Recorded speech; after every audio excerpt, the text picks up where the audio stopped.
SSP Audiobooks presents The War of the Worlds by H.G. Wells.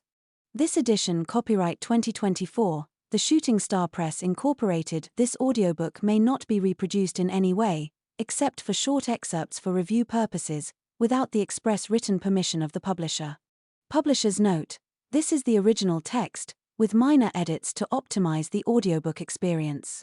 It may contain culturally insensitive viewpoints or incorrect facts which do not represent the views or opinions of the Shooting Star Press Incorporated. We encourage you to engage your fellow readers in discussion around these topics. For more great audiobooks, including a new interpretation of this text, please visit ssbaudiobooks.com. But who shall dwell in these worlds if they be inhabited? Are we or they lords of the world? And how are all things made for man? Kepler, quoted in The Anatomy of Melancholy. Book 1. The Coming of the Martians. Chapter 1. The Eve of the War. No one would have believed in the last years of the 19th century that this world was being watched keenly and closely by intelligences greater than man's, and yet as mortal as his own. That as men busied themselves about their various concerns, they were scrutinized and studied, perhaps almost as narrowly as a man with a microscope might scrutinize the transient creatures that swarm and multiply in a drop of water. With infinite complacency men went to and fro over this globe about their little affairs, serene in their assurance of their empire over matter. It is possible that the infusoria under the microscope do the same. No one gave a thought to the older worlds of space as sources of human danger, or thought of them only to dismiss the idea of life upon them as impossible or improbable. It is curious to recall some of the mental habits of those departed days. At most, terrestrial men fancied there might be other men upon Mars, perhaps inferior to themselves and ready to welcome a missionary enterprise. Yet across the gulf of space, minds that are to our minds as ours are to those of the beasts that perish, intellects vast and cool and unsympathetic, regarded this earth with envious eyes, and slowly and surely drew their plans against us. And early in the 20th century came the great disillusionment. The planet Mars, I scarcely need remind the reader, revolves about the Sun at a mean distance of 140 million miles, and the light and heat it receives from the Sun is barely half of that received by this world. It must be, if the nebula hypothesis has any truth, older than our world, and long before this earth ceased to be molten, life upon its surface must have begun its course. The fact that it is scarcely 1/7 of the volume of the earth must have accelerated its cooling to the temperature at which life could begin. It has air and water and all that is necessary for the support of animated existence. Yet so vain is man, and so blinded by his vanity, that no writer, up to the very end of the 19th century, expressed any idea that intelligent life might have developed there far, or indeed at all, beyond its earthly level. Nor was it generally understood that since Mars is older than our Earth, with scarcely a quarter of the superficial area and remoter from the Sun, it necessarily follows that it is not only more distant from time's beginning but nearer its end. The secular cooling that must someday overtake our planet has already gone far indeed with our neighbor. Its physical condition is still largely a mystery, but we know now that even in its equatorial region the midday temperature barely approaches that of our coldest winter.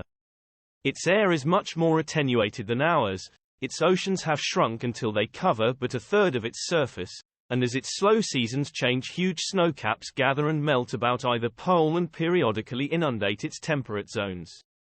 That last stage of exhaustion, which to us is still incredibly remote, has become a present-day problem for the inhabitants of Mars. The immediate pressure of necessity has brightened their intellects, enlarged their powers, and hardened their hearts. And looking across space with instruments, and intelligences such as we have scarcely dreamed of, they see, at its nearest distance only 35 million of miles sunward of them, a morning star of hope, our own warmer planet, green with vegetation and grey with water, with a cloudy atmosphere eloquent of fertility, with glimpses through its drifting cloud wisps of broad stretches of populous country and narrow, navy-crowded seas. And we men, the creatures who inhabit this earth, must be to them at least as alien and lowly as are the monkeys and lemurs to us. The intellectual side of man already admits that life is an incessant struggle for existence, and it would seem that this too is the belief of the minds upon Mars. Their world is far gone in its cooling, and this world is still crowded with life, but crowded only with what they regard as inferior animals.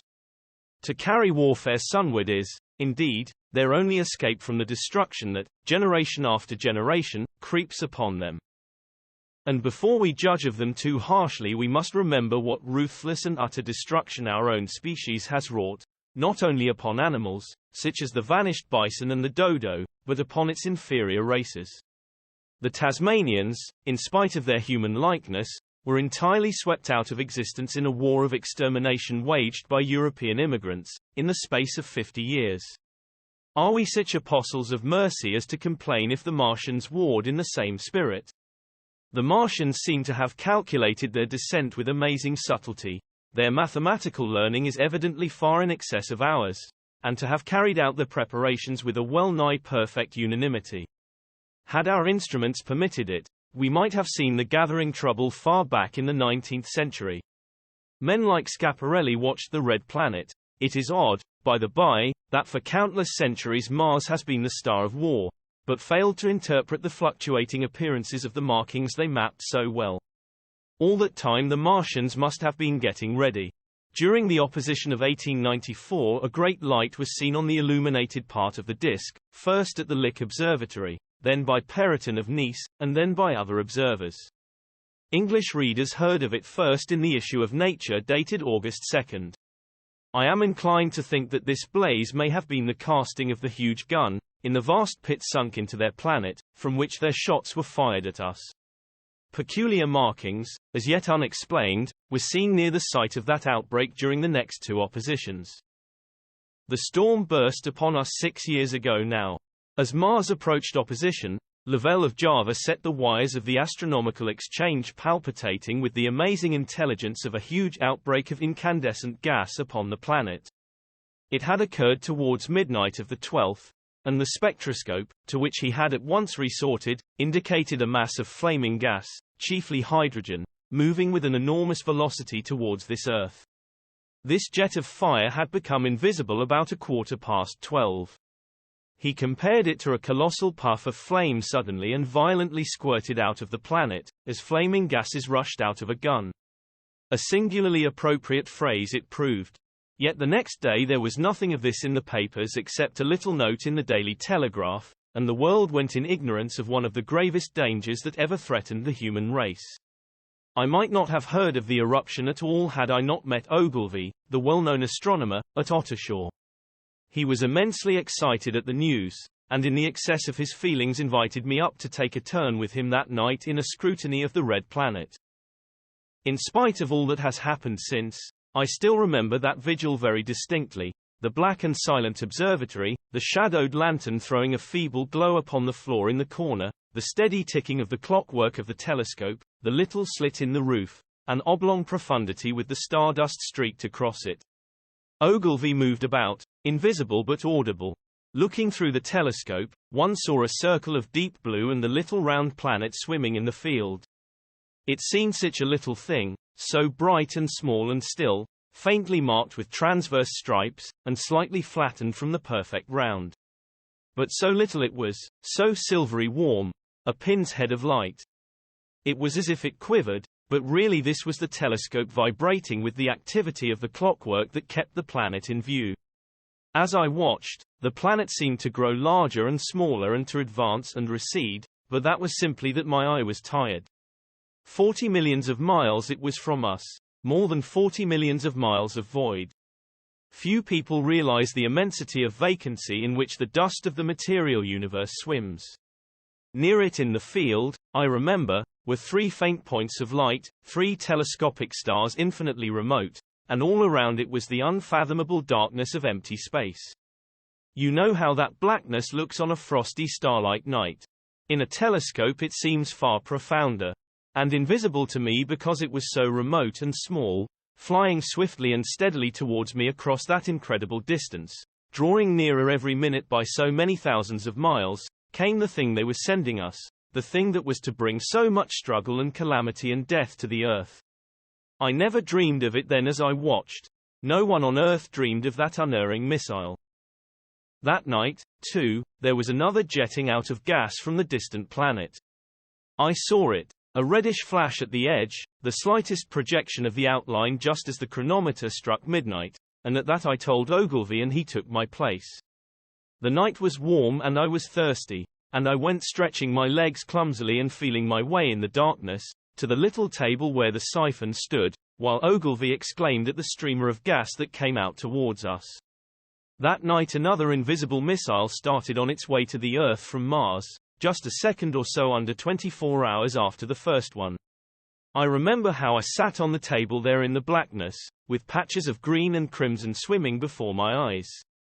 I wished I had a light to smoke by, little suspecting the meaning of the minute gleam I had seen and all that it would presently bring me. Ogilvy watched till 1, and then gave it up, and we lit the lantern and walked over to his house. Down below in the darkness were Ottershaw and Chertsey and all their hundreds of people, sleeping in peace. He was full of speculation that night about the condition of Mars, and scoffed at the vulgar idea of its having inhabitants who were signaling us. His idea was that meteorites might be falling in a heavy shower upon the planet, or that a huge volcanic explosion was in progress. He pointed out to me how unlikely it was that organic evolution had taken the same direction in the two adjacent planets. The chances against anything manlike on Mars are 1,000,000 to 1. He said, hundreds of observers saw the flame that night and the night after about midnight, and again the night after, and so for 10 nights, a flame each night. Why the shots ceased after the 10th no one on Earth has attempted to explain. It may be the gases of the firing caused the Martians inconvenience.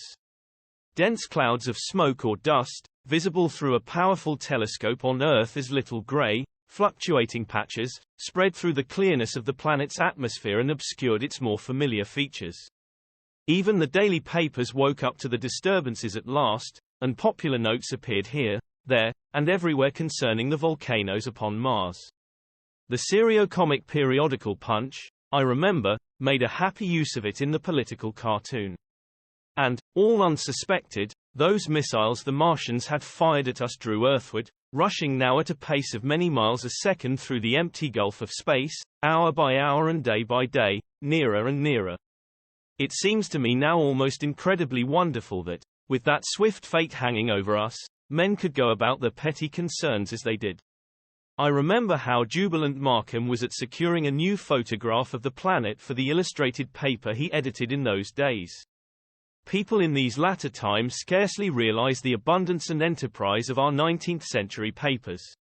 For my own part, I was much occupied in learning to ride the bicycle, and busy upon a series of papers discussing the probable developments of moral ideas as civilization progressed.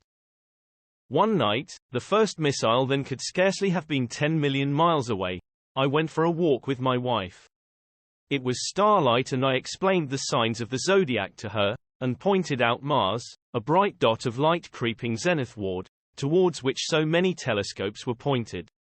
It was a warm night. Coming home, a party of excursionists from Chertsey or Isleworth passed us singing and playing music. There were lights in the upper windows of the houses as the people went to bed. From the railway station in the distance came the sound of shunting trains, ringing and rumbling, softened almost into melody by the distance. My wife pointed out to me the brightness of the red, green, and yellow signal lights hanging in a framework against the sky. It seemed so safe and tranquil.